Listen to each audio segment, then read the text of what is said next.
મહેસાણાના બુટાપાલડી તળાવમાંથી યુવતીનો મૃતદેહ મળ્યા બાદ સમગ્ર મામલો ચર્ચાનું કેન્દ્ર બન્યો છે. ગત 17 તારીખે ગુમ થયેલી રામોસણા ગામની પટેલ યુવતીનો મૃતદેહ 19 તારીખે મળી આવ્યો હતો, જેના પગલે અનેક સવાલ ઉભા થયા હતા. ઘટના બાદ કેટલાક પાટીદાર અગ્રણીઓએ યુવતીની હત્યા થઈ હોવાની આશંકા વ્યક્ત કરી. સોશિયલ મીડિયામાં પણ વિવિધ દાવા અને ચર્ચાઓએ જોર પકડ્યું, જેના કારણે મામલો વધુ સંવેદનશીલ બન્યો હતો. જોકે પોલીસ દ્વારા હાથ ધરાયેલી તપાસ અને પોસ્ટમોર્ટમ રિપોર્ટમાં યુવતીનું મોત ડૂબી જવાથી થયું હોવાનું સામે આવ્યું. હવે સૌથી મોટો મુદ્દો એ છે કે હત્યાની આશંકા અને પોસ્ટમોર્ટમ રિપોર્ટના તારણો વચ્ચે વિરોધાભાસ કેમ જોવા મળ્યો? શું પ્રાથમિક શંકાઓ માત્ર સંજોગો અને અફવાઓના આધારે ઊભી થઈ હતી કે પછી હજુ પણ કેટલાક પ્રશ્નોના જવાબ બાકી છે? પોલીસનું કહેવું છે કે તપાસ વૈજ્ઞાનિક પુરાવાના આધાર પર કરવામાં આવી છે અને આગળ પણ વધી રહી છે. ત્યારે સત્ય શું છે તે સંપૂર્ણ તપાસ અને અધિકૃત તારણો બાદ જ સ્પષ્ટ થશે. અને જે પ્રમાણે આ ઘટના બની, પાટીદાર સમાજના અગ્રણીઓ દ્વારા કહેવામાં આવી રહ્યું છે કે જે આ યુવતી છે તેની હત્યા કરવામાં આવી છે અને હત્યા કે અકસ્માત તેને લઈને હવે સવાલો ઊભા થઈ રહ્યા છે. જ્યારે પીએમ રિપોર્ટથી વિવાદ ખૂબ ગરમાયો છે. સોશિયલ મીડિયા પર અનેક લોકો ચર્ચા કરી રહ્યા છે કે આ યુવતી જે છે તેની હત્યા કરવામાં આવી છે, પરંતુ પીએમ રિપોર્ટ જે બહાર આવ્યો છે તે પીએમ રિપોર્ટથી કહી શકાય કે આ હત્યા કરવામાં આવી છે કે કેમ, ડૂબવાથી તેનું મોત થયું છે કે કેમ, તેવા અનેક સવાલો છે. અને આજ બધે આપણી સાથે ચર્ચા કરવા માટે સામાજિક કાર્યકર રિંકેશ પટેલ જોડાયા છે. રિંકેશભાઈ, આ ઘટનાને તમે કેવી રીતના જોઈ રહ્યા છો?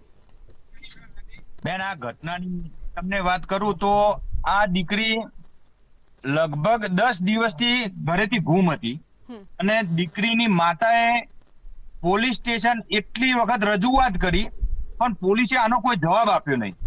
અને તમે જો તો 10 દિવસ પછી આ દીકરીની લાશ એક તળાવમાંથી મળે અને એ દીકરીની લાશ તમે જોતા એવું લાગે કે દીકરીને હરગાઈને રિંકેશભાઈ, જે પ્રમાણેની માહિતી સામે આવી છે તેમાં સત્તર રિંકેશભાઈ પોલીસ કોઈ એક્શન લેવા તૈયાર નથી. તો અમે એટલું જ કહેવા માંગીએ કે જો આની અંદર પોલીસ ઊંડાણપૂર્વક તપાસ કરે તો આના હત્યારા જે હોય એ બહાર આવે અને આ દીકરીને ન્યાય અપાવવા માટે એસપીજી આની અંદર તૈયાર છે. અને આમાં પોલીસ એસઆઈટી ની રચના કરીને અને જો તપાસ કરવામાં આવે તો આ દીકરીનું 100% મર્ડર થયેલું હોય એવું તમે સ્પષ્ટપણે તમને દેખાય છે. રિંકેશભાઈ, આમાં જે માહિતી સામે આવે છે તે પરથી કહી શકાય કે 17 મેના રોજ આ યુવતી ગુમ થઈ, 19 તારીખે તેનો મૃતદેહ મળ્યો છે. તો 10 દિવસનો ગેપ કેવી રીતના? 2 દિવસમાં આ જે યુવતીનો મૃતદેહ મળી આવ્યો છે.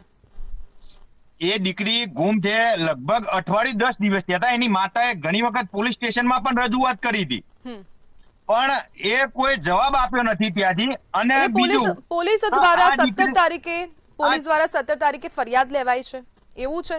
એની પહેલા આ યુવતી ગાયબ થઈ. 17 તારીખે ફરિયાદ લેવાઈ છે પણ આ દીકરીનો જે મૃતદેહ મળે એના પછી દીકરીની માતાએ રજૂઆત કરવા છતાં એનો હત્યાનો ગુનો નોંધવામાં નથી આવ્યો. એટલે એના માટે એસપીજી આ પરિવાર સાથે તન મન ધનથી તૈયાર છે. અને આજે રાત્રે આ દીકરીના સમર્થનમાં પાટીદાર સમાજે મહેસાણાની અંદર કેન્ડલ માર્ચ પણ આજે રાત્રે રાખેલી છે. જી બિલકુલ રિંકેશભાઈ, જોડાવા બદલ આપનો આભાર.